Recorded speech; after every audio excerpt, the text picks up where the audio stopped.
안녕하십니까. 행복한 아침 이재용입니다. 안녕하세요. 장예인입니다. 6월이 시작됐습니다. 오늘 6월 1일 수요일이고요.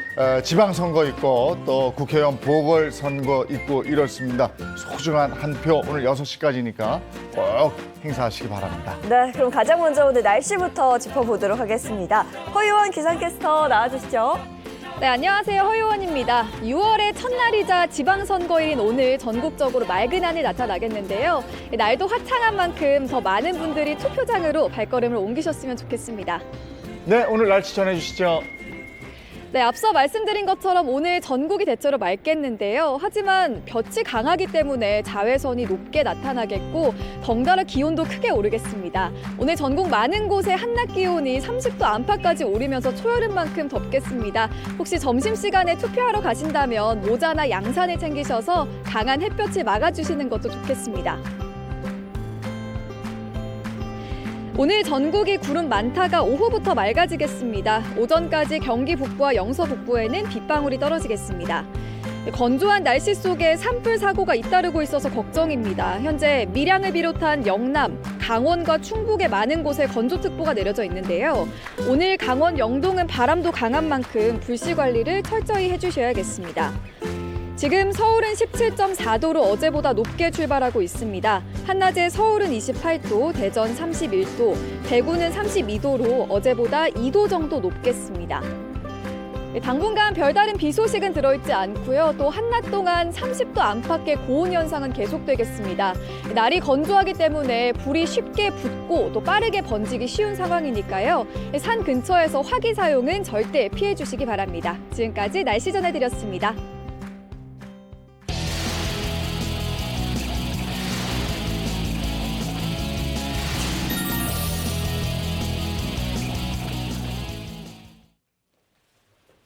네, 화제 이슈를 발빠르게 전해드리는 모닝 브리핑 순서입니다. 김성환 시사평론가와 함께합니다. 어서 오세요. 네, 안녕하세요. 네, 반갑습니다. 네, 첫 번째 이슈부터 전해주시죠. 네, 오늘 첫 번째 이슈는 지방선거 D-Day 본투표 A부터 Z까지입니다. 제8회 전국 동시지방선거가 아침부터 투표가 시작이 됐습니다. 시청자분들께서 오늘 투표를 좀 더 손쉽게 하실 수 있도록 제가 안내를 해드릴까 하는데요. 네. 이번 선거는 전국 동시지방선거하고 그다음에 국회의원 보궐선거 두 가지 선거가 동시에 치러지게 됩니다. 그러니까 투표가 오전 6시부터 시작이 됐으니까요. 이미 시작이 된 것이고요. 오후 6시까지 투표가 진행이 됩니다. 전국 14,000개 투표소에서 투표가 진행이 되는 겁니다. 그러니까 투표소 위치는 이미 아마 시청자분들께서 다 파악하고 계시리라고 생각하는데요. 투표 안내문 받으셨을 겁니다. 그 안내문 보시면 나와 있고요. 중앙선관위 홈페이지를 들어가 보시면 포털 사이트에서도 확인이 가능하니까 오늘 투표 꼭 하시기 바랍니다. 네, 지난 대선 때 그리고 이번 사전 투표에서도 코로나19 확진자와 격리자 모두 투표할 수 있었거든요. 네. 어떻게 되나요? 확진자고 격리자는 이미 안내 문자를 어제 받으셨을 거예요. 네. 그 안내 문자에 따라서 투표를 하시면 되는데요. 그러니까 일반 선거인 투표가 종료되고 난 다음에 30분 뒤부터 투표를 하시면 됩니다. 그러니까 시간으로 말하면 오후 6시 반부터 7시 반까지 1시간 동안 투표를 하실 수가 있게 되는데요. 신분증 꼭 갖고 가시는 거 잊지 마시고요. 그다음에 확진자 안내, 투표 안내 문자 아마 받으셨을 겁니다. 그 문자 안내 받은 거 투표 그거 가지고 가시고요. 그다음에 PCR 신속 항원 검사 양성 통지 문자도 같이 가지고 가셔야 합니다. 그리고 확진자 격리자는 오늘 오후 6시 20분부터 외출이 가능한데요. 투표를 만약에 마쳤다 그러면은 예를 들어서 어디 은행에 가신다거나 네. 아니면은 커피를 좀 드시고 싶다고 해서 네. 카페에 네. 들린다거나 이렇게 하시면 안 됩니다. 곧바로 집으로 가셔야 됩니다. 그렇지 않으면은 처벌을 받으실 수 있습니다. 오늘 선거는 뽑아야 될 사람이 많습니다. 광역단체장, 기초단체장, 교육감, 광역의원, 기초단체 의원 뭐 등등등 해서 네. 여러 장이잖아요. 투표용지도. 공부하실 게 굉장히 많습니다. 그러니까 무투표 당선 지역이 또 있는 상황이기 때문에 네. 투표용지를 다 아마 각자 다르게 숫자를 받으실 가능성이 있는데요. 일단 기본적으로는 7장을 받으신다고 생각하시면 됩니다. 그러니까 처음에 투표소에 들어가게 되면 일단 신분증이나 이런 것들 중에서 신분을 확인하게 되죠. 그리고 난 다음에 투표용지 3장을 받게 되는데요. 이 투표용지에는 시도, 교육감, 광역, 기초자치단체장을 투표하는 투표용지입니다. 먼저 기표를 하시고 투표함에 3장의 투표용지를 넣고 난 다음에 다시 또 4장의 투표용지를 받게 됩니다. 네. 이거는 광역하고 시도의원 그리고 비례의원들 투표할 수 있는 그런 투표용지가 된다고 생각하시면 되는데요. 여기에서 4장을 받으시고 난 다음에 투표를 하시고 그다음에 투표함에 집어넣고 나가시면 되는데요. 네. 제가 또 공부가 필요하다고 말씀드리는 이유는 뭐냐면 국회의원 보궐선거가 또 7곳에서 치러지게 네. 됩니다. 이곳 같은 경우에는 투표용지를 1장을 더 받게 됩니다. 네. 그래서 8장을 투표를 하신다고 생각하시면 되고요.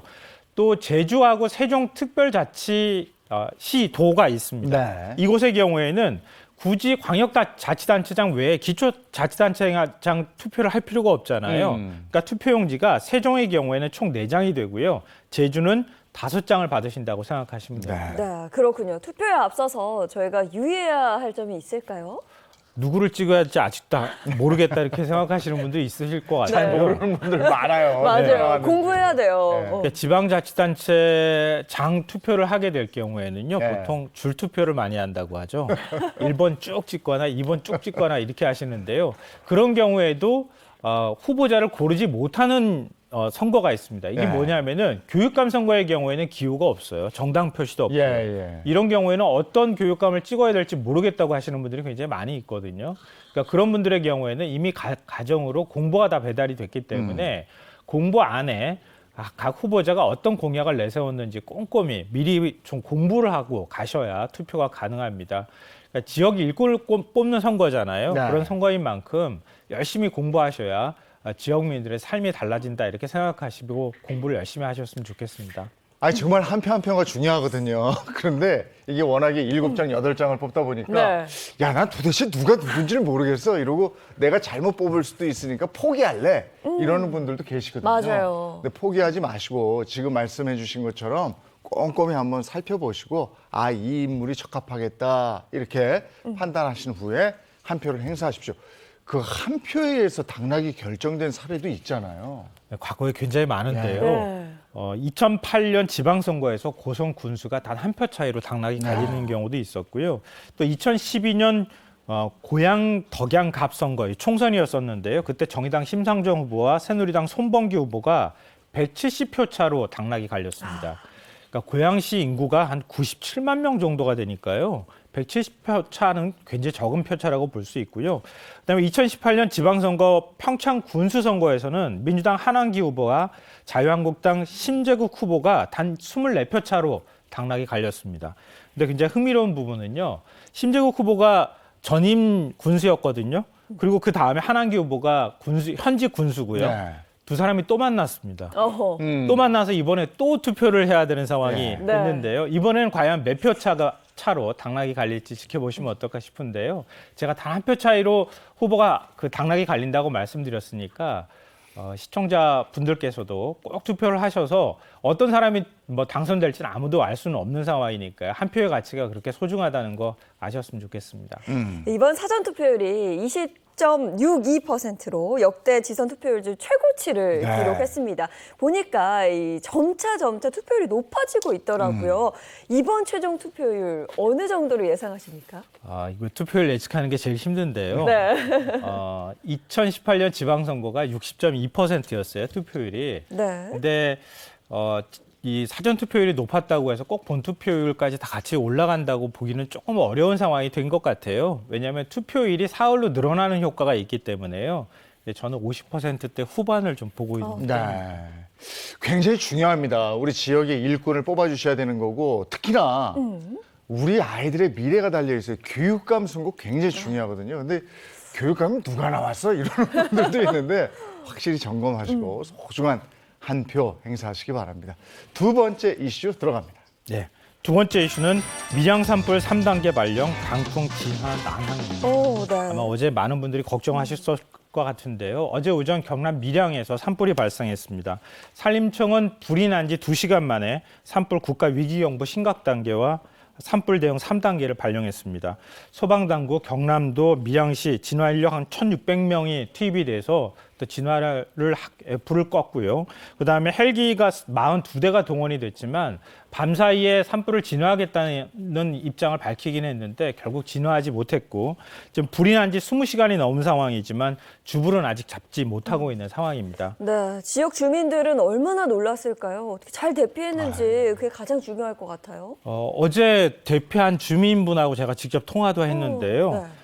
보고된 인명피해나 또 재산피해는 아직까지는 없는 상황입니다. 산불 현장 주변에 5개 마을 840여 가구 1,200여 명의 주민이 살고 있는데요. 지금까지 100여 가구 마을 주민 470여 명이 마을회관 등으로 대피하고 있는 상황입니다.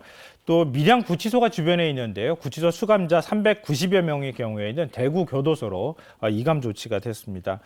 현장에 산불 진화 특수진화대가 있고 또 공중 진화대를 투입해서 방어선을 구축하는 작업을 밤새 했는데요.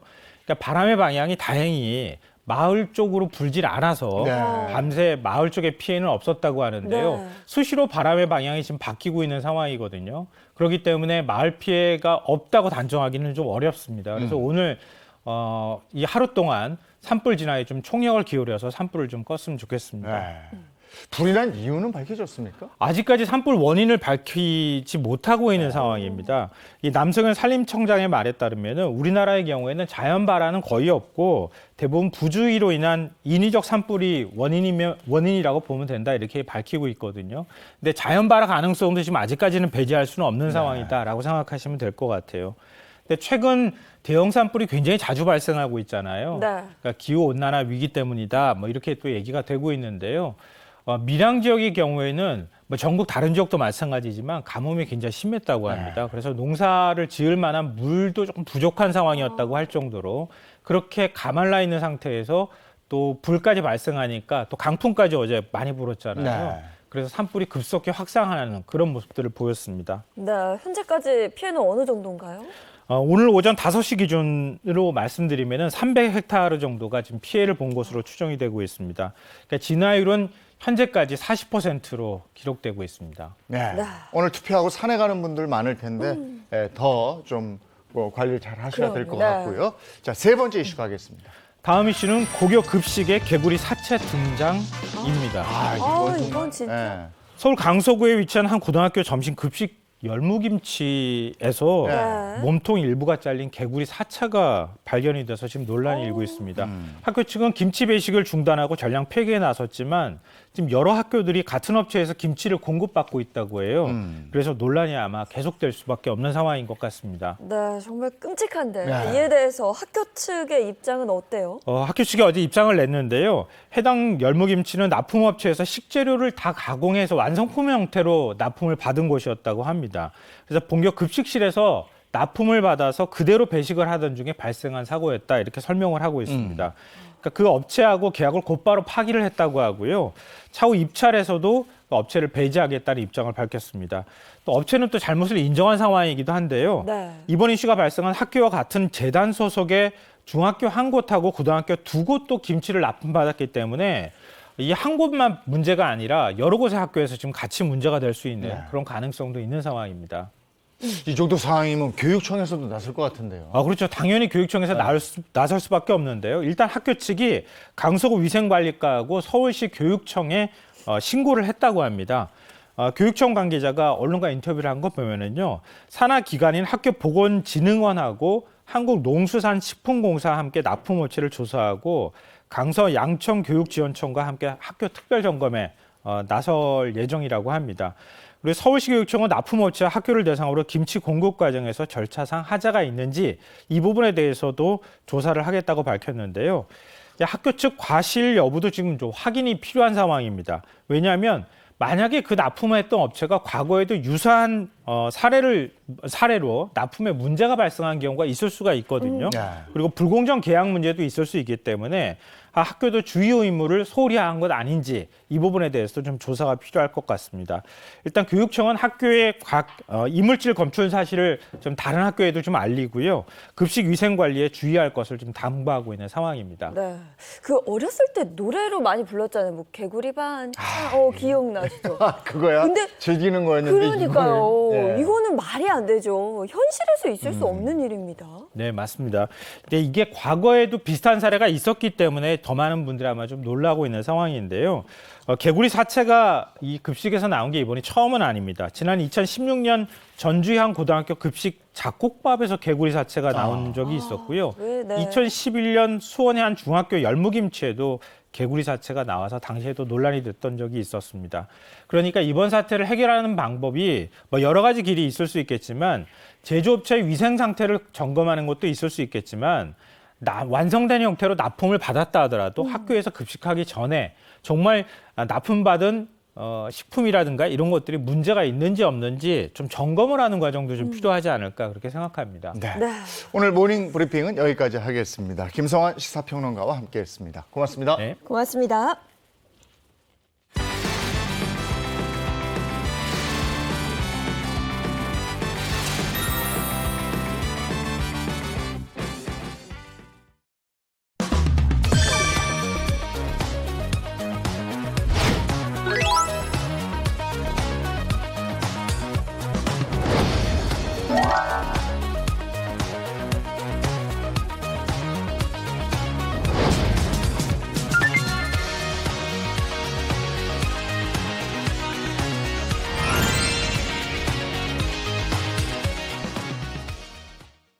네, 이번에는 한 주간의 연예계를 뜨겁게 달군 연예계 소식을 알려드리겠습니다. 연예 라이브 시간입니다. 네, 오늘도 반가운 세 분과 함께합니다. 인사 먼저 부탁드릴게요. 안녕하세요. 연예계 팩트 사냥꾼 대중문화 전문기자 홍정선입니다. 안녕하세요. 자칭 특종 여신 행복한 아침의 여식이기도 하지요. 네, 최정아 기자입니다. 와우, 네. 네, 안녕하세요. 무대에서 유쾌하게 노래하는 사람, 개그맨 가수 개수연기라고 합니다. 1년 365일 동안 우리 멋진 파트너야. 너무 잘해요. 정말 매주 수요일 아침마다 부담돼 죽겠습니다. 예, 오늘 아주 저 정장을 말끔하게 차려입고 나오셨는데 멋있는데요. 예, 연예 라이브 본격적으로 전하기 전에 그 전에 드릴 소식이 있어요. 네, 있습니다. 바로 칸국제영화제에 다녀온 홍종선 기자님의 이야기인데요. 지난주에 사실 덕분에 저희가 생생하게 전화 연결도 했었잖아요. 그럼요. 네. 현지 분위기 굉장히 뜨거웠죠. 사실 이제 칸 국제영화제가 세계 최고 권위의 영화제인데 올해는 뭐 거의 한국 영화의 축제였다. 이렇게 해도 과언이 아닐 만큼이었어요. 사실 뭐 본선의 영화 2편, 거기다가 미드나잇의 1편, 비평가 주간의 1편, 단편 영화 1편, 5편의 영화가 칸에 갔는데 사실 그중에서 주목할 것은 본선에 무려 2편, 헤어질 결심, 브로커가 동시에 갔다는 거였는데 여기서 그치지 않았죠. 동시에 수상을 또 했어요. 헤어질 결심이 감독상 받았고 브로커의 송강호가 나무주연상 받았고 정말 이 칸 국제영화제에서 상을 한 번에 2개 다 받았다? 이거 한국 영화 역사 103년 만에 처음 있는 일. 정말 새 역사를 쓴 일이었습니다. 네, 송강호, 박찬욱 이런 얘기 딱 간에서 들었을 때 기분이 어땠습니까? 먼저 송강호 배우 이름 불렸을 때 너무 기뻤어요. 왜냐하면 뭐 송강호 배우가 7번째 갖기도 했으니까 받을 때도 됐다 뭐 이것도 그렇지만 연기 너무 잘했는데 사실 브로커에 대한 평은 현지에서 좀 엇갈렸거든요. 그러다 보니까 연기 잘해놓고 못 받는 거 아니야 했는데 야 따로 받네요. 나무주연상 받아서 너무 기뻤고 박찬욱 감독이 감독상에서 부를 때는 조금 아쉬웠어요. 아니 좀 더 있다 부르지 황금종려상에 불러도 충분할 정말 굉장히 좋은 영화였는데 그래도 또 의미가 있어요. 사실 감독상 박찬욱 감독에게는 첫 번째 감독상이고 딱 20년 전 2002년에 영화 취하선의 임권택 감독의 이름이 이 칸에서 감독상으로 불렸거든요. 요 20년 만에 다시 우리나라 감독의 이름이 불리니까 아이고 좋더라고요. 네. 그런데 박찬욱 감독은요, 정작 감독상이 아닌 다른 상을 또 원했었다고요? 겸손이라고 생각이 드는데 사실 남자, 여자 이 주연상, 연기상을 받기를 원했다고요. 왜냐하면 저 감독하고 작품하면은 나한테 좋은 상 오는구나 이런 인상을 줘야 다음번 캐스팅이 잘 돼서라고 얘기했는데 박 감독님 그렇지 않아도 대한민국이 아니라 세계 배우들이 당신의 작품에 출연하고 싶어서 줄 서 있습니다. 예, 이번 칸 영화제는 대단했어요. 네. 그리고 한 가지 질문이 있는데 그 귀걸이는 프랑스에서 사오신 거예요? 아닙니다. 여기 제작진에서 해주신 화려하더라고요. 아, 예. 네, 오늘 원피스도 너무 아, 그렇군요. 예쁘고 네, 아주 굉장히 뿌띠뿌띠합니다. 아유, 감사합니다. 자, 이제 저희가 준비한 연예 라이브 순서 시작을 하겠습니다. 키워드로 보죠. 네. 네, 연예 라이브 첫 번째 키워드는 경찰까지 나섰다. 임영웅 임히어로죠. 임영웅 0점 사태가 뭐길래입니다. 트로트의 아이콘 임영웅 씨의 K본부 음악 프로그램 0점 사태를 둘러싼 논란이 수그러들지 않아 결국 경찰까지 나섰다는 소식입니다. 네, 임영웅 씨의 0점 사태 구체적으로 어떤 일이에요? 네, 논란의 시작은 지난 5월 13일 방송에서 시작이 됐습니다. K본부 음악 프로그램에서요. 신인 걸그룹 르세라핌이라는 이 걸그룹이랑 임영웅 씨가 이 가요 이 음악 프로그램에 1위 자리를 놓고 겨루게 됐는데요. 이 당시 임영웅 씨는 디지털 음원 점수가 1,100여 점이었어요. 1,148점이었고 정확히는 음반 점수는 5,885점이었습니다. 특히나 음반 점수가 굉장히 큰 수를 차지를 하면서요. 신인 걸그룹 르세라핌을 크게 앞서는 모습을 보였는데 방송 횟수에서 0점을 받으면서 1위 자리를 내주게 된 거예요. 이때부터 논란이 시작됐습니다. 네, 그러니까 정리를 해보면 임영웅 씨가 이 걸그룹보다 음반 점수나 디지털 음원 점수는 앞섰는데요. 방송 횟수 점수가 0점인 게 발목을 잡았습니다. 근데 어떻게 이 방송 횟수 점수가 0점일 수가 있어요? 그러게 말입니다. 이 제작진이 첫 번째 해명에서 내놓은 설명은 이랬어요. 이 총점 중에서 방송 횟수가 차지하는 비율이 20%인데 요 기간이 이제 집계 기간이 5월 2일에서 5월 8일이었습니다. 그런데 이때 K본부에서 이 임영웅 씨의 노래가 다시 만날 수 있을까가 방송이 되지 않았다. 전파를 타지 않았다. 이렇게 얘기를 했고 또 하나 이 K본부 내 공영 미디어 연구소에서 이 국민 패널 한 17,000여 명을 상대로 이 노래에 대한 설문, 이 반응도 조사를 했는데 선호도 조사를 했는데 응답률이 0%였다. 그렇다면 17,000여 명 중에 아무도 이 노래에 대해서 좋다고 안 하셨다는 거죠. 그래서 0점이 됐다. 요게 첫 번째 내놓은 해명이었습니다. 근데 어떻게 보면 이제 한마디로 얘기하면 K본부 음악 프로그램 기준에 따라서 정해진 것이다. 이렇게 얘기를 한 건데 이런 해명이 또 다른 논란을 불러일으켰다면서요? 네, 그렇습니다. 이 팬들 사이에서는 일명 거짓말 논란이 점점 커지게 되는데요. 임영웅 씨 팬들 중에 일부가 이 집계 기간 동안 K본부 쿨 FM 그리고 K본부 해피 FM 그리고 K본부 이라디오 등에서 이 라디오에서 3번 동안 선곡이 됐다라는 사실을 알아낸 거예요. 그러면서 추가 의문을 제기를 합니다. 그러면서 굉장히 좀 의혹이 더욱 커지는 모양새를 보여줬는데요. 이때부터 순위 조작을 한 게 아니냐라는 의혹이 일파만파 커지기 시작했습니다. 그리고 지난 20일입니다. 한 매체가 5월 2일부터 8일까지 이 집계 기간 사이에 임영웅 씨의 노래를 송출했던 라디오 프로그램들을 전수 조사하던 중에 3개의 프로그램에서 임영웅 씨가 포함된 선곡표가 사라졌다가 다시 나타났다라고 보도를 해서 조작 은폐 논란으로 확대되게 되었습니다. 네, 노래가 선곡이 됐고 라디오에 나갔다면 방송 횟수 점수가 0점일 수가 없을 것 같은데 이에 대해서 K본부 음악 프로그램 측은 어떤 의견을 내놨나요? 자, 다시 해명을 했는데 이렇습니다. 딱 7개 프로그램만 집계를 한다. 말하자면 그 3개 프로그램은 만약에 방송이 나갔다 해도 집계 대상이 아니라는 거죠. 그래서 또 0.2라는 얘기인데 문제는 그러면 7개 프로그램이 뭡니다. 차라리 명확하게 밝혔으면 조금이라도 의구심이 좀 가라앉았을 텐데 이 부분에 대해서는 알리질 않았어요.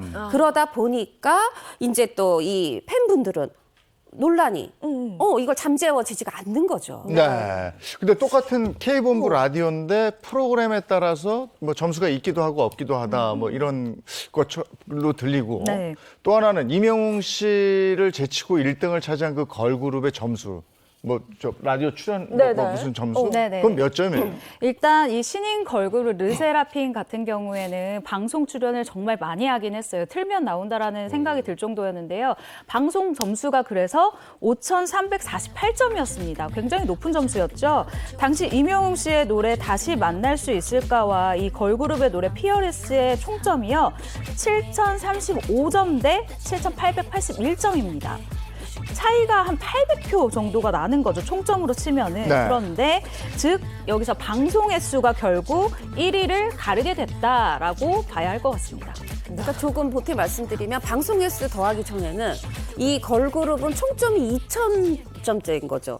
그런데 임영웅 씨는 이미 7,000점대인데 여기다 방송 횟수를 더했더니 임영웅 씨는 방송 0점. 그러니까 그대로 7,000점대인데 이 걸그룹은 갑자기 2,000점대에서 7,000점대로 올라서 이거를 이제 역전하다 보니까 이게 사실일 수도 있는데 이제 팬분들이 받아들이기에는 조금 좀 아직은 물음표가 남아있지 않나 싶어요. 네. 이게 사실 방송 이제 프로그램 횟수 점수는 일명 매니저 발품 점수라고도 이제 불리는데 이게 왜 그러냐면 높은 이게 순위를 기록하기 위해서 컴백 중에 이제 우리 매니저분들이 각종 방송 출연을 몰아서 잡아오기 때문이거든요. 네, 한마디로 이 방송 출연 횟수 점수라는 게요, 이 매니저들의 구슬땀으로 만들어진 점수다라고 봐도 무방하고, 사실은 음악 방송에서 더 높은 순위를 차지하기 위해서 방송에 더 많이 출연한다라는 말도 뭐 어느 정도 저는 일리 있는 말이라고 생각을 해요.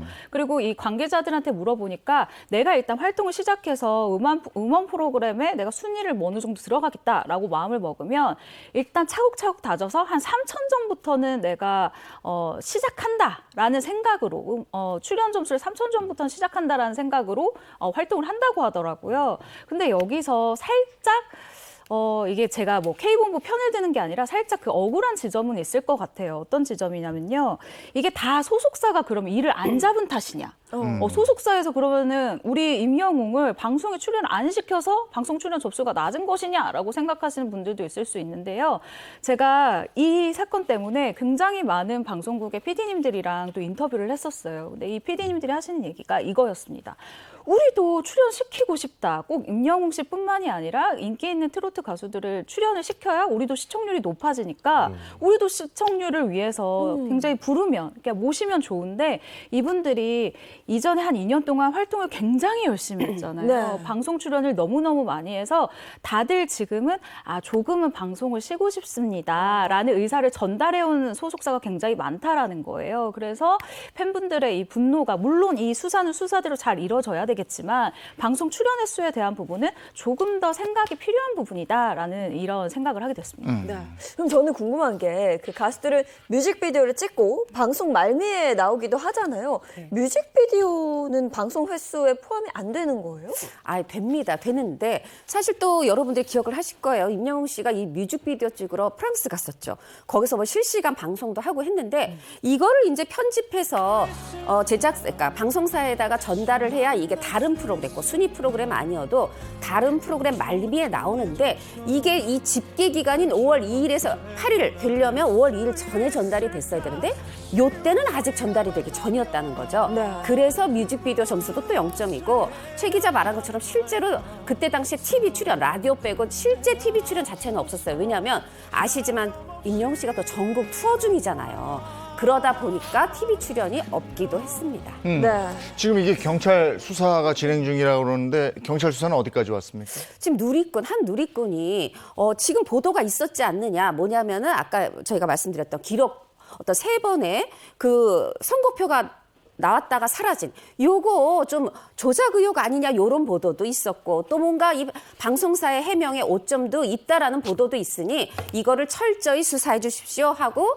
고발장을 접수한 겁니다. 또 이거에 대해서 경찰 관계자는 실제로 온라인을 통해서 고발장이 접수됐기 때문에 이 고발인 또 이 K본부의 해당 방송국의 프로그램 측 다 불러서 조사하겠다라고 밝히고 있으니 추후에 새로운 소식이 나오면 전해드리겠습니다. 네.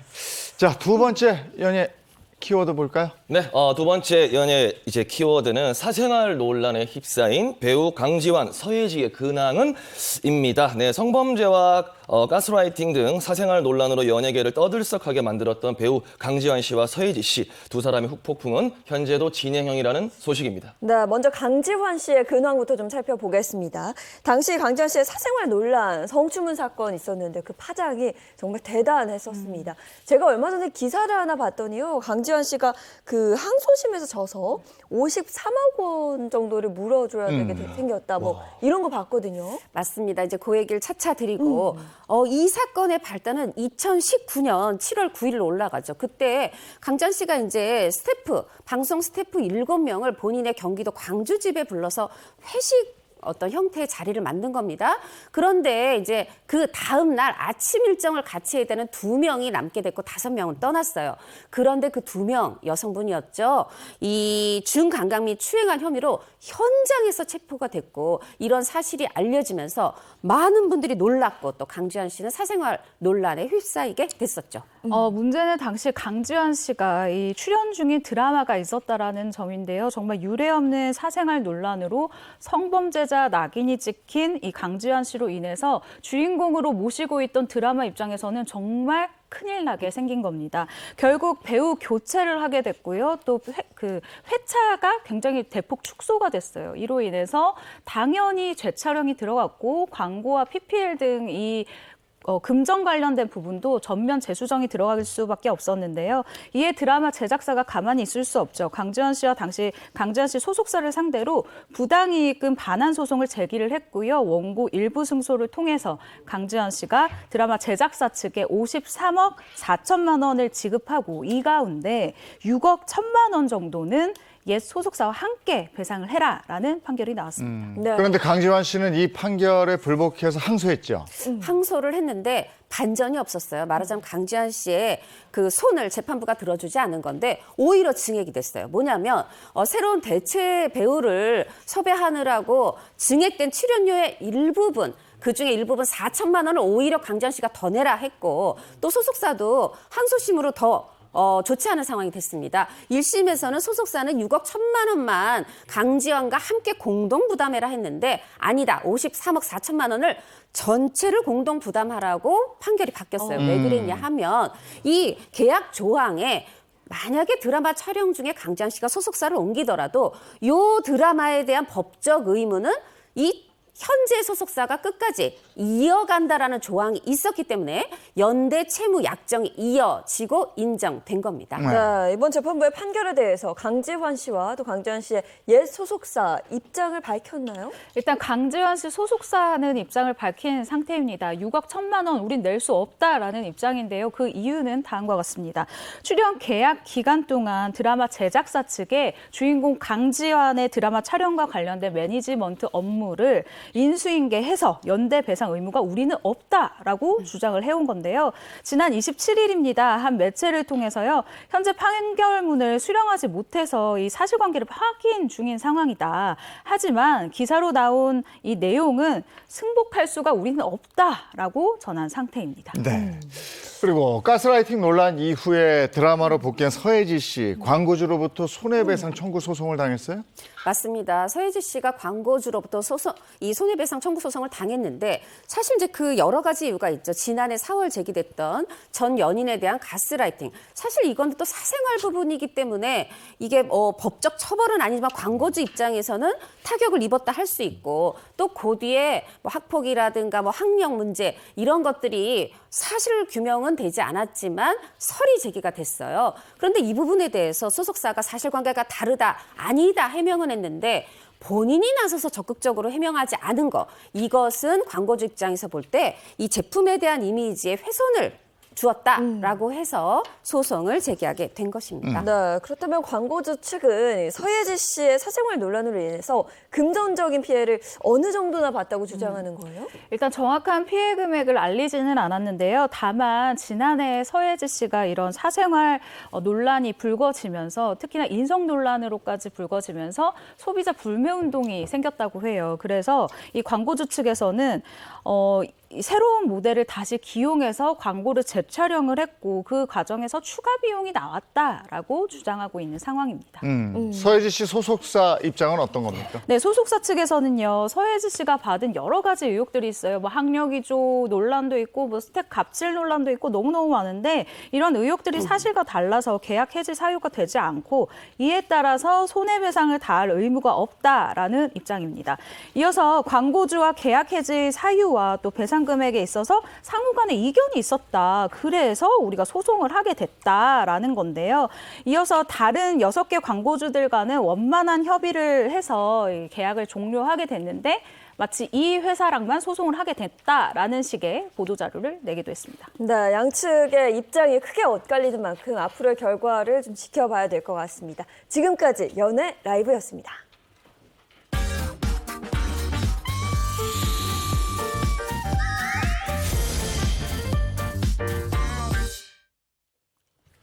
네, 이번엔 대한민국 대표 스타들이 걸어온 길을 되돌아보는 스타 주민 시간입니다. 네, 영기 씨 오늘 끝나고 어디 가요? 복장이 좀 다르거든요, 평소랑. 네. 멋있는데 아주. 뭐 예인 MC한테 어떻게 하면 새로운 모습을 좀 보여줄 수 있을까? 이 생각 저 생각 뭐 맨날 그 생각밖에 없습니다. 조금 이제 멀끔한가요? 멀끔합니다. 신입사원. 네. 신입사원 네. 딱 힘 좀 줘봤습니다. 네. 혹시 이제 궁금한 게 있는데 여기 계신 분들은 혹시 이제 지금 하고 있는 본업 말고 다른 일을 혹시 해보신 적이 있나요? 다른 일. 저는 너무 해보고 싶었어요. 너무 네. 해보고 싶은데 네. 일단 회사에 몸이 묶여 있는 상태라 부업을 할 수가 없어요. 이게 직장인 생활을 하다 보면은 이제 네. 다른 일을 하기가 굉장히 쉽지가 않은 거는 저도 알고 있습니다. 네. 하지만 저는 굉장히 당당하게 굉장히 많은 일을 지금 하고 있거든요. 이제 네. 뭐 많은 분들이 아시겠지만 이제 개그맨이고 이제 노래하는 이제 가수도 하고 있고 그쵸. 그다음에 이제 저작권 옆에 등록이 또 돼 있습니다. 통통 튀는 노래는 이제 작곡하는 친구들이 저한테 작사를 또 맡겨주고 감사하게 지금 그렇게 열심히 하고 있는데 오늘 선거날인 만큼 스타들의 여의도 입성기에 대한 이야기를 준비를 했습니다. 오늘의 스타 주민 주제입니다. 금배지 달고 국회로 간 스타들입니다. 흥미진진하네요. 배지 달고 국회에 간 스타들 누가 있을지 본격적으로 시작을 해보겠습니다. 자, 금배지 달고 국회로 간 스타들 첫 번째 스타는 과연 어떤 분일까요? 이분은 여자 연예인 최초로 금배지를 단 분입니다. 남자 연예인은 많이 떠오르는데 글쎄 몇 년도쯤일까요? 자, 이게 많은 연예인들이 대거 정계 진출의 연예인 출신 정치인 전성시대로 불렸던 1992년 제14대 국회라고 하는데 이때 이분은 당시 통일국민당 소속으로 금배지를 달았다고 합니다. 1992년이면 제가 막 태어났을 때거든요. 근데 그때 뭔지 국민 엄마 느낌인 것 같아요. 통일국민당이면 고 정주영 회장. 그쵸. 그죠? 근데 누군지 알죠? 최초. 그쵸. 그런 왠지 알것 같아요. 네. 제가 조금 헷갈리시는 분들을 위해서 제가 이제 확실한 힌트를 하나 드릴게요. 요즘에 그 이제 국민 골프 선수잖아요. 박세리 누나를 이제 뭐라고 부릅니까? 리치 언니. 리치 언니. 리치가 뭡니까, 여러분들? 부자 언니. 한국어로 부자. 해석을 하면 이분이 원조 리치입니다.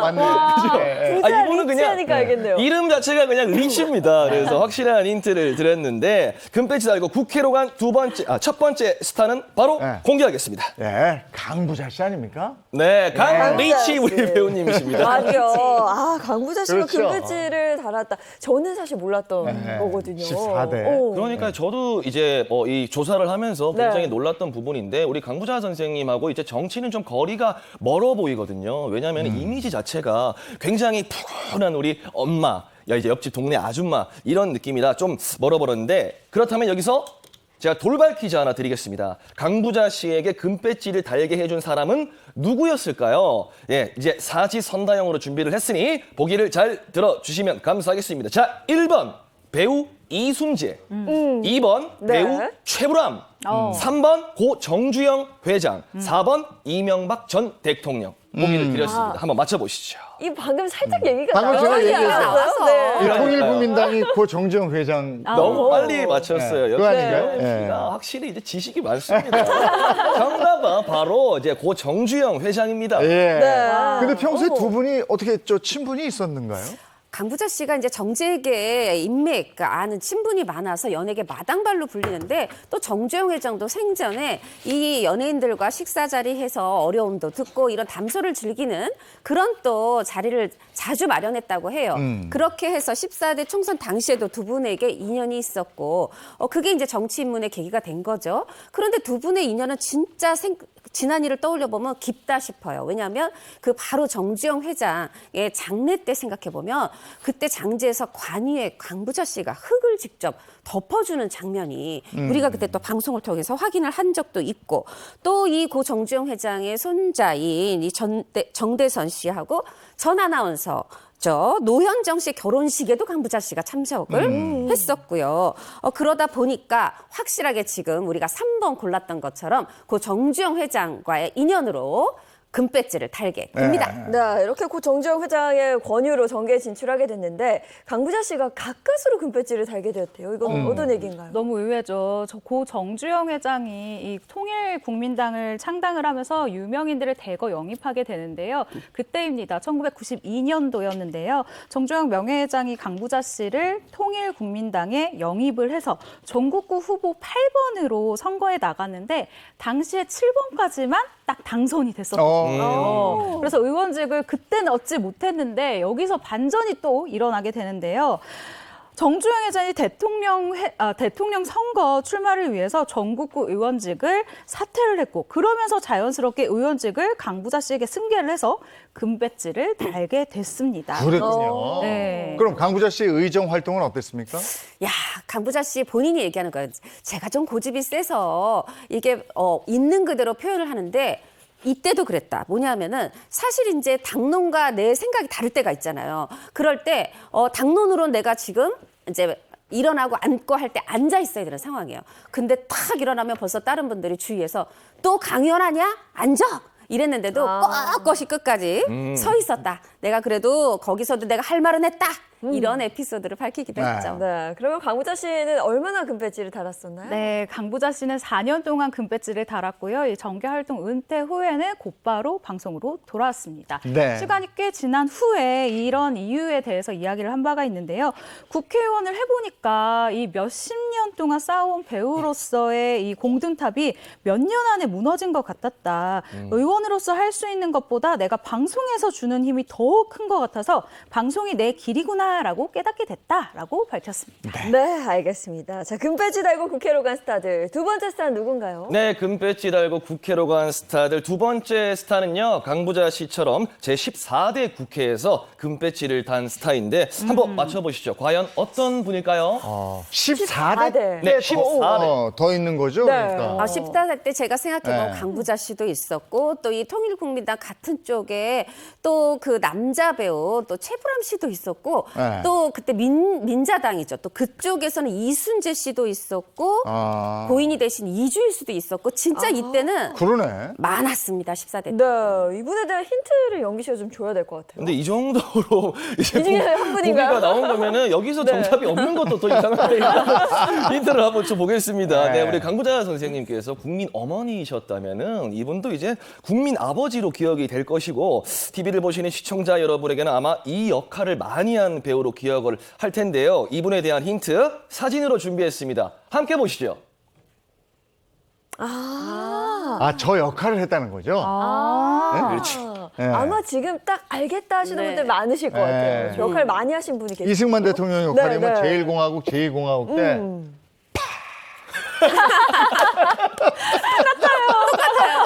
그렇죠. 이게 그 당시 그다음에 요즘에도 예, 저랑 또 비슷한 또래들도 이제 네. 뭐 학창 시절 때 성대모사 하기 가장 좋은 게 뭡니까? 쉽고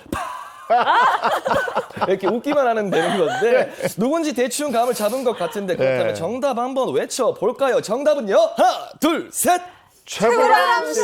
그렇습니다. 금배지 달고 국회로 간 스타 두 번째 스타는 바로 최불암 씨입니다. 네, 많은 분들이 그 드라마 전원일기 속에 굉장히 서민적인 네. 그 김 회장의 모습을 떠올리실 텐데 언제 금배지를 단 거예요? 네, 예인 MC가 기억을 하는 것처럼 드라마 전원일기를 할 때였습니다. 최불암 씨 역시 고 정주영 회장과의 깊은 인연으로 정계에 발을 딛게 됐는데요.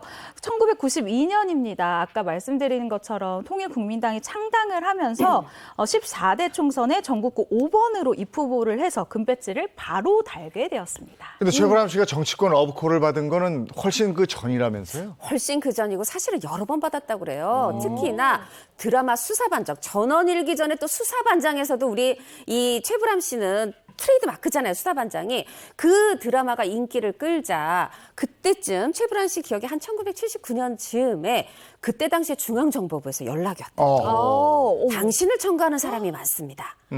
국회로 오시죠. 이렇게 했는데 이제 제가 좀 생각할 시간을 주십시오. 요렇게 말은 일단 했는데 속으로는 나 어떻게 해야 되나 전전긍긍 하셨다고 하더라고요. 당시에 그 시대적 상황이 대놓고 말하기가 좀 어려워서 어떻게 보면 시간을 벌어둔 건데요. 결국에는 어떤 선택을 하셨나요?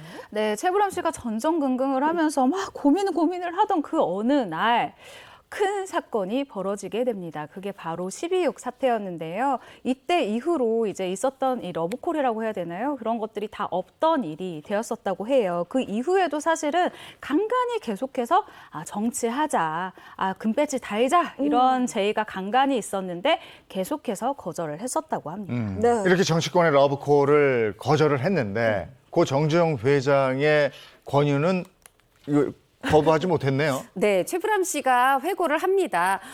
내가 정계에 발을 담그게 된 그 분은 바로 고 정주영 회장이다. 그 이유는 무지막지한 추진력 때문이었다. 1992년 초였다 그래요. 그때 전화가 와서는 통일국민당 이 창당 발기인에 당신 이름을 넣겠어? 이렇게 얘기를 하셔서 최불암 씨가 거절을 잘 못하시는 모양이에요. 거절을 해도 이렇게 반만 슬쩍 이거 어쩔 줄을 모르고 이런 상황인데 그때 마침 해외에서 촬영하는 드라마 촬영이 있어서 아이고 잘됐다 하면서 도망가듯 해외 드라마 촬영을 갔다고 합니다. 네, 뭐 해외에서 드라마 찍고 있었으니까 나중에 돌아오면 이게 좀 없던 일이 됐겠구나 이렇게 생각을 하셨을 것도 같아요. 제가 생각해도 그걸 노리신 것 같아요. 네. 그걸 노렸지만 이 예상이 정확히 빗나갔습니다. 오히려 전 국민이 알 수 있게 나도 볼 수 있게 신문에 떡하니 내 이름 숫자가 박혀 정말요? 있는 걸 확인했다고 하는데요. 그것도 문화면이 아닌 정치면에 이 이름이 똑하니 적혀져 있는 걸 봤다고 합니다.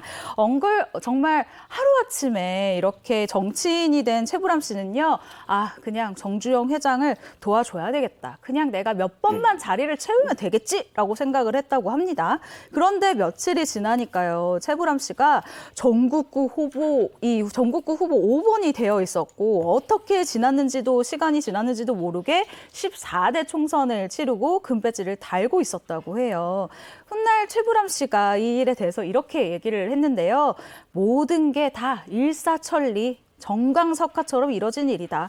정회장이 없었다면 국회의원 본명이죠. 최영하는 영영 없었을 거다라고 회상을 하기도 했습니다. 이게 주변에서는 걱정하는 사람들도 많았을 텐데 당시에 주변 반응은 어땠다고 그래요? 뭐 좀 갈렸는데 아이고 이왕 금배지 당기면 열심히 해봐라 이렇게 응원해주는 사람도 있었는데 좀 가까운 분들은 반대했던 것 같아요. 특히 아내 배우 김민자 씨가 당신이 무슨 정치를 알아요. 국회의원 그만두세요. 이렇게 얘기하기도 하고 또 굉장히 친한 친구가 이렇게 얘기했다고 그래요. 이게 만약에 지역구면 당신이 이제 만약에 그러니까 국회의원 배지 내려놓으면 다시 보궐선거하니까 딴 당에 갈 수도 있지만 그 자리가 전국구니까 어차피 당신이 나도 또 다른 통일국민당 사람이 될 터이니 국회의원 내려놓으시오. 이렇게 또 귀한 충고를 해주기도 했다고 해요. 근데 원래 말리면 더 하고 싶습니다. 배우 최불암 씨. 이왕 된 거 열심히 해보자 하면서 국회의원 최영안으로 4년을 열심히 보냈습니다. 네, 그 4년간 어떤 일을 좀 하셨나요? 연예인 출신 국회의원이잖아요. 그래서 내가 아는 쪽에 내가 전념을 하자. 문화 쪽에 일을 해보자라고 생각을 했다고 해요. 그래서 뭐 예를 들면 내가 배우 활동을 하면서 이런 건 좀 바뀌었으면 좋겠다라고 생각한 부분부터 집중적으로 파고들었다고 하는데요. 하지만 최불암 씨가 이 막상 국회에서 일을 하려니까 어디서부터 손을 대야 되는지 너무너무 막막했다고 합니다. 당시에 이 이슈가요, 영화 죽은 시인들의 사회였는데 영화를 본 사람이 있냐라고 물었더니 그 자리에 있던 한 50여 명의 공무원 중에 단 한 명도 이 영화를 보지 않았다고 해요. 그러니까 질문을 하면서 무엇을 바꿔야 할까요? 이건 뭡니까? 이렇게 질문을 해야 되는 입장인데 오히려 모든 곳을 돌아다니면서 바꿔야 됩니다. 이건 이렇게 하셔야 됩니다. 라면서 설득을 해야 되는 위치라서 그 부분이 좀 힘들었다고 하네요. 근데 또 당시에 최불암 씨가 소속돼 있던 통일국민당이 고 정주영 회장이 대선에서 낙선하게 되면서 네. 해체가 되고 그러면서 이 당이 민주자유당이 되잖아요. 네, 맞습니다. 그러면서 또 최불암 씨가 더 설 자리가 없었을 것도 같은데. 맞아요. 그래서 이제 그럼 한 번 하고 4년 네. 했으니까 이제 그만 물러날까 하는데 그때 당시에 이제 고인이 되신 김영삼 이제 전 대통령이 그때는 이제 불러서 최불암 씨를 불러서 국회의원은 국민이 세우는 거요. 국민의 뜻을 거역할 것이요. 또 이렇게 얘기를 하시니까 이 또 최불암 씨 거절을 잘 못하잖아요. 그래, 그럼 내가 진짜 또 한번 다시 재도전 해볼까 하고 이번엔 전국구가 아니라 지역구로 해서 영등포 지역구에 나가서 두 번째 금배지에 도전을 했지만 당시 그때는 낙선을 했었죠. 예. 왜 표를 받지 못하셨을까요? 그것도 궁금하네요. 그러니까요. 최불암 씨가 재선에 실패한 이유 제가 퀴즈로 준비를 한번 해봤습니다. 네, 사지선다형으로 준비했으니까 잘 한번 들어봐 주세요, 우리 시청자분들도. 자, 재선에 실패한 이유 첫 번째. 상대 후보의 선거 공약이 좋아서 첫 번째. 두 번째, 국회의원 최불암이 싫어서. 이건 아닐 것 같아요. 이거 아닐 것 그리고 같아요. 세 번째, 지역구의 주민들에게 인심을 잃어서. 글쎄, 아, 이것도 아닐 이것도 아닐 것 네. 같아요. 그리고 네 번째입니다. 배우 최불암의 연기를 보고 싶어서. 이거 같아요, 저는. 아니, 자, 어떤 걸까요? 연기를 보고 싶어서 그러면 주민들이 일부러 떨어뜨렸다 이런 얘기? 그래야 배우로 보기로. 돌아오니까. 어. 4번 아닐까요? 너무 어려워요. 4번? 4번 같아요. 여기 보기 중에선 그게 제일. 이 네, 3번은 그쵸. 아닌 것 같고. 맞습니다. 정답은 4번입니다. 아. 이제 이 배우 최불암의 연기를 보고 싶어서였다고 하는데요. 이 당시 낙선 사례하러 돌아다녔던 최불암 씨는 주민들에게 이제 최불암 씨를 좋아하지만 연기하는 모습을 보고 싶어서 표를 안 줬습니다. 죄송합니다. 뭐 이런 말을 많이 들었다고 해요. 네. 그때 재선이 됐으면 네. 아니 그럼 우리가 이 연기를 제대로 계속해서 못 보고 그렇죠. 국회에 계셨을 것 같아요. 그죠? 네. 예, 알겠습니다. 자, 다음 스타 만나보죠. 네, 금배지 달고 국회로 간 스타들 세 번째 스타는 친구 따라 금배지 단 스타입니다. 한번 유추해 친구 보시죠. 따라. 아니 친구 따라 뭐 오디션 갔다가 배우 된 배우 건 되고. 봤어. 무슨 국회의원을 친구 따라 갔다가 국회의원이 되는 거 있어요. 우연한 계기로 된 것 같아요, 정말. 그러게. 우연히. 자, 그래서 또 힌트를 한번 드려보도록 할 텐데 친구 따라 금배지 단 이분을 상징하는 대표 키워드를 사진으로 준비했습니다. 함께 보시죠. 알겠다. 알겠어요. 공통점이 있잖아요. 저기네 S대 저 출신. S대. 그렇죠. 이상현 씨도 그렇고 이한희 씨, 김창완 씨. S대 출신 연예인들 같은 오늘 예인 MC가 타율이 굉장히 좋습니다. 맞습니다. 이분은 연예계 원조 뇌생남이라고 하죠. 뇌가 섹시한 남자. S대 54학번. 6.25 전쟁 중에도 높은 학구열로 재수를 통해 S대 철학과에 입학한 분이죠. 누군지 아시겠죠? 네. 제가 아는 그 원조 내생남 중에 예, 예. S대 철학과는 이 한 분밖에 알고 네. 있어요. 배우 이순재 씨. 정답입니다. 자, 금배지 달고 국회로 간 스타들 세 번째 스타 지금 바로 공개합니다. 보여주세요. 배우 이순재 씨입니다. 많이들 알고 계시죠. 네. 역시 이순재 씨도 14대 국회에서 금패지를 다셨는데 누구의 권유로 정치에 입문한 거예요? 그 친구 따라 강남 아니고 국회 갔던 네. 그 친구는 바로 누구냐면 그 이낙훈 선생님 지금 고인이 되셨죠. 많은 분들이 기억하실 거예요. 연극계 원로 배우기도 했지만 또 텔레비전 드라마에서도 그 올곧은 아버지 역할 많이 하셨는데 이분이 이순재 씨랑 S대 동문이자 아주 막역한 친구라고 해요. 이낙훈 씨가 먼저 11대 국회의원 때 그 전국구로 나가서 민주정의당 전국구 의원이 됐습니다. 그리고 친구에게 권유를 한 거죠. 내가 해보니까 이거 국민을 위해서 일하는 거 좋은 것 같아. 당신도 들어와라. 이렇게 해서 또 이순재 씨가 흔쾌히 수락을 하고 이제 민주정의당이 그 뒤에 이제 자유당이 된 그 민자당 후보로 해서 또 14대 국회의원에 나가게 됩니다. 네, 이렇게 우연한 계기로 정치판에 뛰어들게 됐는데 보통 우리가 알고 있는 정치인과는 거리가 좀 멀었다 그래요. 네, 맞습니다. 이순재 씨가요, 민주정의당에 입당한 지 얼마 안 됐을 때 13대 총선이 코앞에 있는 상황이었는데요. 당시 사무총장이 이 제주도 출마를 권유를 했었다고 해요. 그런데 아시다시피 이순재 씨의 성격이 정말 칼 같지 않습니까? 그래서 이렇게 얘기를 했습니다. 내가 고향이 이북이다. 뛸 입장이 아니다. 라면서 단칼에 거절을 했는데요. 촬영 스케줄을 핑계로 제주도에 아예 내려가 있었대요. 그렇게 제주도의 한 식당에 들어가서 평화롭게 식사를 하고 있던 중에 뉴스에서 갑자기 내 얼굴과 내 이름이 떡 박혀 있는 걸 확인합니다. 13대 총선 중랑갑 후보자 민주정의당 이순재. 그렇게 정말 떠밀리듯이 총선에 나가게 됐다라고 이야기를 했습니다. 이게 황당했을 것 같은데 선거 결과는 어떻게 됐습니까? 제가 조사한 바로는 이순재 씨는 당시 아주 근소한 차이인 759표, 759표로 평화민주당 이상수 후보에게 졌다고 합니다. 네. 아니 그런데 졌지만 이겼다? 이게 말이 되는지 모르겠지만 굉장히 저도 의미 있게 졌다 이런 호평을 받았다고 그래요. 왜 그러냐 하면 이때 당시에 이제 이 1980년대 후반에 그래도 연예인이 뭐 정치 국회의원 나와 이러면 좀 인식이 좋지 좀 아는 것도 있었고 이 중랑구라는 데가 이순재 씨의 연고지가 있는 것도 아니고 게다가 이 상대가 굉장히 인지도 있는 정치인인데 그래도 이거 1000표도 안 되는 800표도 안 되는 차이로 졌어 하면서 뭔가 그 정치인으로서의 가능성을 확인했다 이런 평가를 받았습니다. 네, 그럼 그 이후에 14대 국회의원 선거에도 출마를 하신 거예요? 네, 하긴 근데 이게 문제가 있죠. 국회의원 나가면 이제 돈이 굉장히 많이 들잖아요. 예전엔 그랬죠. 네, 맞습니다. 그러다 보니까 이 나가긴 나가는데 이 이순재 후보가 제대로 된 이 선거운동을 자신의 어떤 날개를 펼치기가 어려웠다. 그래서 제가 또 준비했습니다. 여기서 깜짝 퀴즈입니다. 이 돈이 없던 우리 이순재 씨는 어떤 방법으로 선거 유세를 했을까요? 제가 보기를 준비했으니까 한번 들어보세요. 자, 첫 번째 보기입니다. 1번. 전 재산인 집을 팔아서. 그럴 수 있죠. 2번. 선거 후원금으로. 3번. 백지 포스터 한 장으로. 집팔한. 과연 정답은 몇 번일까요? 1번 아니면 2번일 것 같아요. 그러니까 2번 집 거는. 팔아서 그렇죠? 선거했다는 사람 제가 많이 봤어요. 저도 들어보긴 했어요. 집을 팔아서 아닐까요? 진짜. 맞아요. 아쉽습니다. 아니에요? 이게 저도 굉장히 굉장히 기발하다고 생각을 하거든요. 정답은 3번 백지 포스터 한 장으로 선거 유세를 했다고 하네요. 백지 포스터? 백지 포스터 가지고 이게 선거가 되나? 안 될 것 같은데? 진짜 그렇죠. 그랬대요?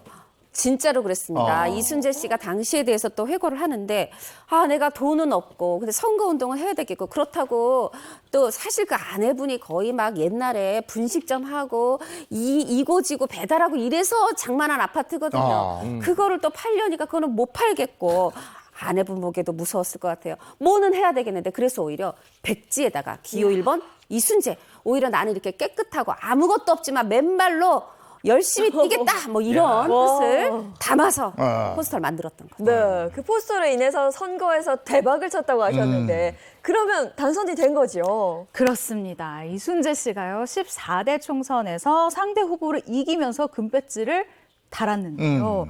그 상대가 누구냐? 바로 아까 13대 총선에서 700여 표로 졌다고 얘기했잖아요. 이순재 씨에게 패배의 쓴맛을 안겨준 평화민주당의 이상수 의원의 금배지를 가져온 겁니다. 네. 이순재 씨가요 당시 약 3,800여 표라는 아주 압도적인 득표차로 이겼다고 하는데요.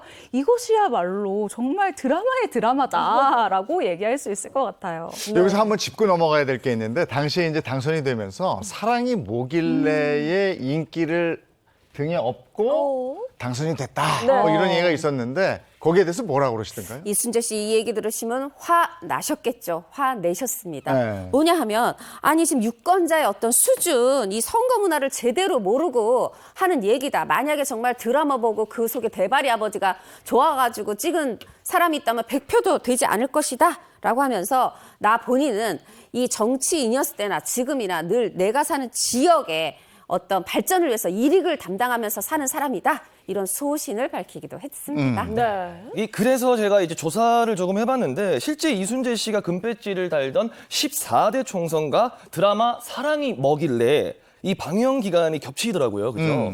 이때는 선거 전에 겸업이 이게 좀 됐었나 봐요. 그러게 그 전에 이렇게 놔야 되는데. 네. 그렇죠. 근데 요게요 상황이래요. 이 선거일은 1992년 3월 24일이었어요. 네. 그런데 그 사랑이 뭐길래는 그 전년도죠. 1991년 11월 23일부터 시작을 하고 있었고 이 선거를 지나서 5월 31일까지 방영이 됐어요. 그러다 보니까 아니 지금 드라마 방영 중에 선거 나와도 돼? 이제 이렇게 된 상황이었는데 또 뭐 제가 이걸 법적으로 맞다 틀리다를 떠나서 그냥 우리가 국민정서법으로만 보면 그때 갑자기 사랑이 뭐길래 해서 대발이 아버지가 도중 하차를 한다? 그리고 선거 뒤에도 떨어질지 모르는데 이 드라마는 그 뒤까지 돼 있다? 사실 저희는 뭐 개인적으로는 그때 분위기는 대발의 아버지 못 빼! 좀 이런 분위기도 있었어요. 네, 그만큼 인기 드라마였으니까요. 근데 결국에는 이순재 씨도 방송계로 돌아왔습니다. 그 이유도 궁금한데요. 네, 이순재 씨가 과거 한 방송을 통해서 정치 생활을 하는 동안 단 한 번도 행복한 적이 없었다라고 신경 고백을 해서 많은 사람들이 정말 깜짝 놀라게 했는데요. 이렇게 이야기를 합니다. 그때는 정말 하늘이 파란 줄도 모르고 또 꽃이 아름다운 줄도 모를 정도로 정말 마음 편한 날이 하루도 없었다라고 말을 했는데요. 그 정도로 힘들었던 상황을 잘 표현하는 글이었던 것 같아요. 네. 자, 이번에 다음 스타로 넘어가겠습니다. 네, 금배지 달고 국회로 간 스타들 네 번째 스타는 과연 어떤 분일까요? 제가 이제 힌트를 드리도록 하겠습니다. 이 분은 18대 총선에서 연예인 출신으로 유일하게 당선된 분입니다. 첫 번째 힌트 드릴게요. 노래 간단하게 함께해서 드리겠습니다. 힌트는 장군의 손녀입니다. 바람처럼 스쳐 정열가는 말.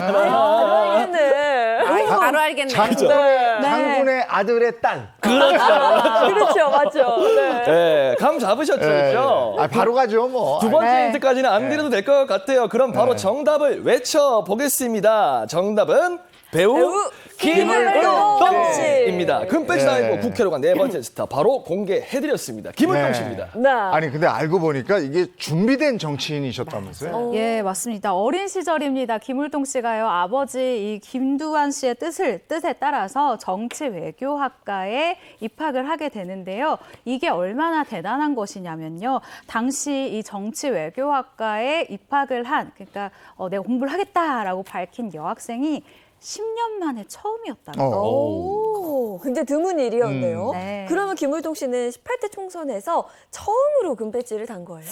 준비된 정치인이 뭐 대학교 학과에다 하나 더 보태야 되겠습니다. 국회의원부터 도전한 게 아니라 서울시 의원부터 차곡차곡 쌓아온 정치인이었어요. 뭐냐면 본인이 맨 처음에 1992년에 이 서울시 의원에 나갔는데 떨어졌어요.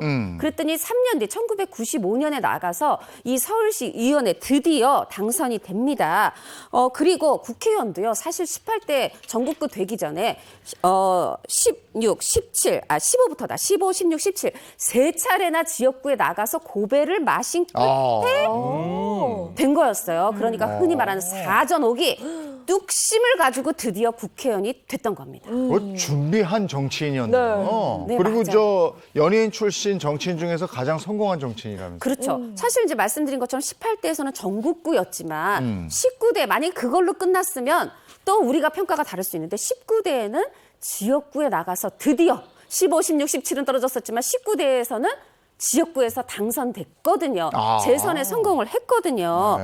이때 근데 또 의미가 부여되고 있어요. 이때가 이 지역이 새누리당이 24년간 단 한 번도 당선자를 낸 적이 없는 야당의 텃밭에 가서 여당으로서 국회의원 배지를 달았던 거죠. 그래서 또 호평을 받았고 송파병이었죠. 네, 송파병이었습니다. 또 하나의 의미가 있는데 부녀 재선의원, 대한민국 최초의 뭐냐? 아버지 김두한 씨도 3대 6대, 딸도 18대 19대. 부녀 재선의원이 또 됐던 거죠. 네. 근데 보통 금배지를 단 가족이 있으면 그 다른 가족들이 선거유세에 참여를 해주거든요. 송일국 씨는 어땠는지 그게 더 궁금하네요. 송일국 씨 처음에 아주 반대했다 그래요. 왜 그러냐 하면 사실 그 송일국 씨 아들 송일국은 엄마 김을동의 정치 활동을 반대했어요. 이제 이유가 있는데요. 사실 엄마가 너무 바깥으로 노니까 밥도 잘 안 챙겨주고 막 이러다 보니까 심지어 이제 국회의원 선거 때가 되면 제발 공천에서 탈락하게 해주세요.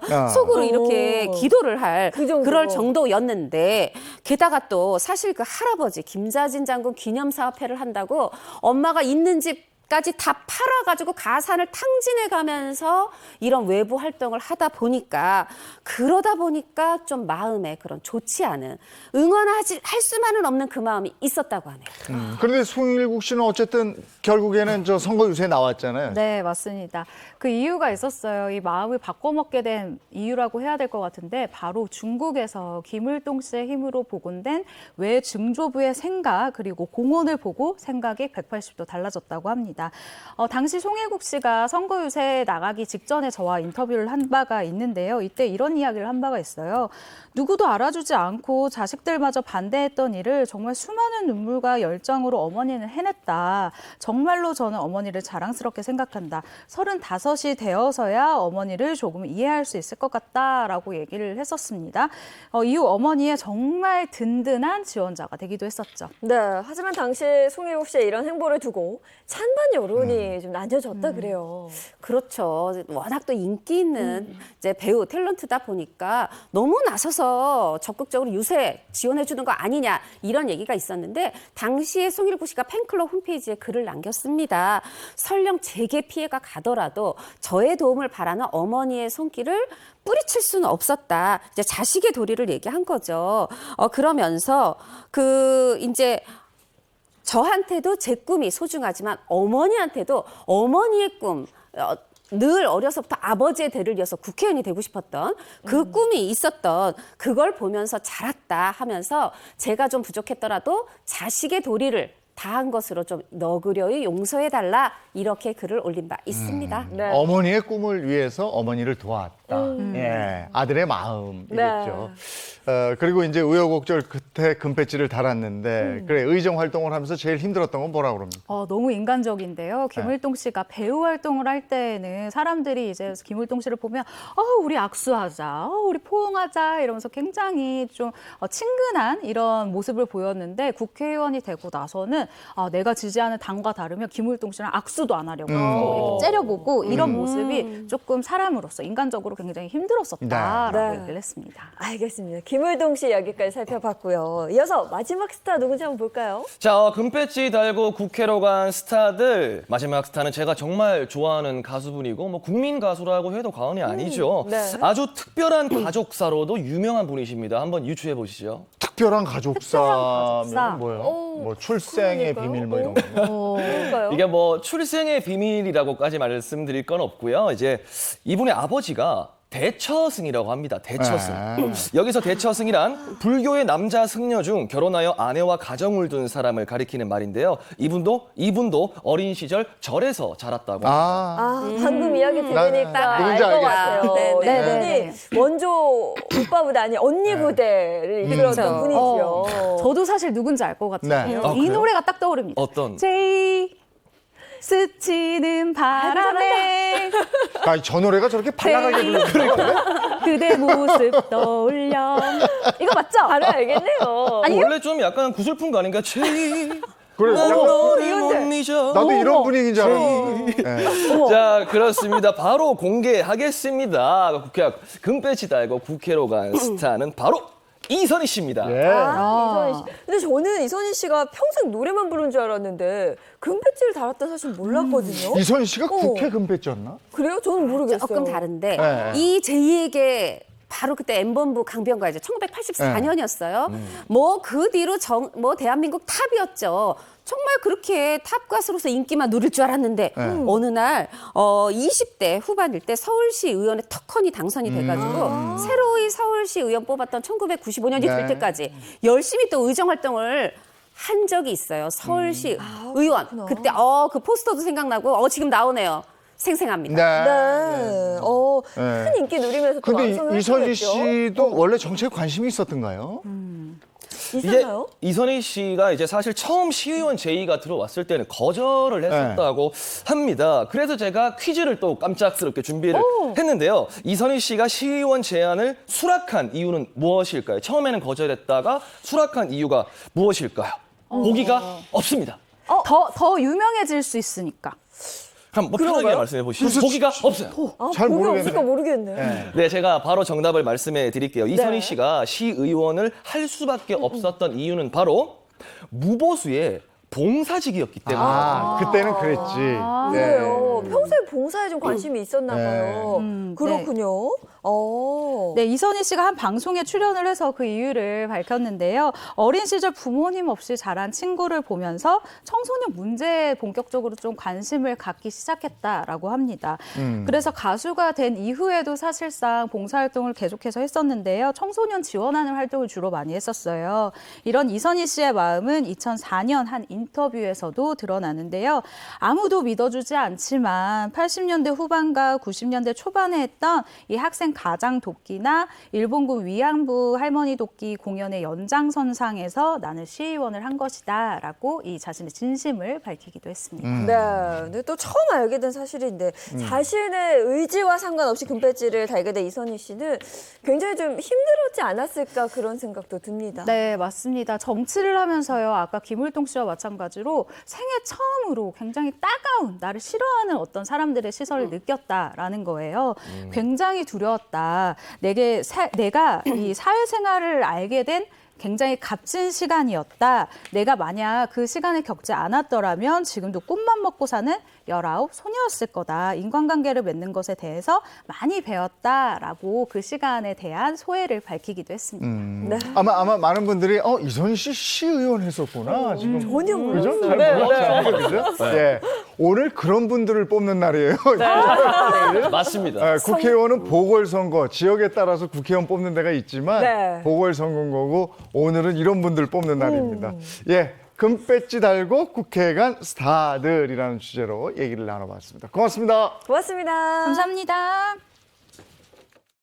오늘 방송하러 아침에 나오는데 벌써 투표소 앞에 이렇게 줄이 쫙 서 있더라고요. 네, 정말 귀중한 한 표 오늘 하루 꼭 행사하시기 바랍니다. 모두 좋은 하루 보내시고요. 저희는 내일 방송이 없지요. 네, 네, 내일은 개표 방송하기 때문에 없고요. 네, 모레 행복한 와야지. 아침. 네, 금요일 아침 7시 30분에 돌아오겠습니다. 모두 좋은 하루 보내시기 바랍니다. 행복한 아침, 행복한 하루 되십시오. 그리고 제대로 된 사람을 찍으셔야 됩니다. 중요합니다. 예, 네. 고맙습니다. 고맙습니다.